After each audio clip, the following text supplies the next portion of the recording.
इस वीडियो में हम हिटलर की विदेश नीति के बारे में बात करेंगे। हिटलर की विदेश नीति का प्रथम उद्देश्य वर्साई की संधि की शर्तों को खत्म कर जर्मनी को सैनिक दृष्टि से शक्तिशाली देश बनाना था और उसका दूसरा उद्देश्य विशाल जर्मनी का निर्माण था, जिसमें पड़ोसी देशों की जर्मन जनता भी शामिल थी। हिटलर ने पूरब में यूराल पर्वत तक विस्तार कर लगभग 10 मिलियन जर्मन जनसंख्या को बसाया था। कुछ इतिहासकारों के द्वारा यह भी माना जाता है कि हिटलर की विदेश नीति का एक और लक्ष्य था विश्व पर अपना प्रभुत्व स्थापित करना।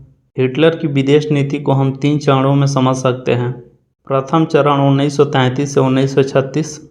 इस अवधि में हिटलर ने वर्साई की संधि के प्रावधानों का दृढ़तापूर्वक उल्लंघन करना चाहा, किंतु उनका उल्लंघन करते समय कहीं पश्चिमी शक्तियाँ के विरोध में खड़ी न हो जाए, उसने यह भी ध्यान रखा। और हिटलर ने यूरोपीय शक्तियों को यह आश्वासन दिया कि वह शांति व्यवस्था का रक्षक है। इस अवधि में हिटलर ने संधि का उल्लंघन करते हुए हथियारों का निर्माण और सैनिक तैयारी आरंभ कर दी और उसने राइनलैंड के प्रतिबंध क्षेत्र में अपनी सेना भेजकर उसका पुनः सैनिकीकरण कर दिया और 1935 में ब्रिटेन के साथ एक सैनिक समझौता किया, जिसमें जर्मन नौसेना को सीमित रखने का आश्वासन दिया। द्वितीय चरण 1936 से 1938।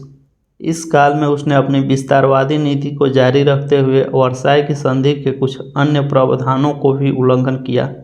1938 में ऑस्ट्रिया का जर्मनी के साथ विलय कर दिया और सितंबर 1938 में म्यूनिख की संधि के आधार पर चेकोस्लोवाकिया के सुडेटेनलैंड का क्षेत्र प्राप्त कर लिया। हिटलर की विदेश नीति का अंतिम एवं उग्र चरण 1939 था। हिटलर ने उग्र आक्रामक नीति को अपनाते हुए मार्च 1939 में संपूर्ण चेकोस्लोवाकिया को जीतकर जर्मनी में मिला लिया। इस बात से हिटलर की आक्रामकता सिद्ध हो गई और हिटलर का अगला निशाना पोलैंड हो सकता था। इसलिए ब्रिटेन और फ्रांस ने पोलैंड को सुरक्षा की गारंटी दे दी। इस प्रकार 1 सितंबर 1939 को जर्मनी ने पोलैंड पर आक्रमण कर दिया तथा 3 सितंबर 1939 को ब्रिटेन और फ्रांस ने जर्मनी के विरुद्ध युद्ध की घोषणा कर दी। इस प्रकार द्वितीय विश्व युद्ध आरंभ हो गया।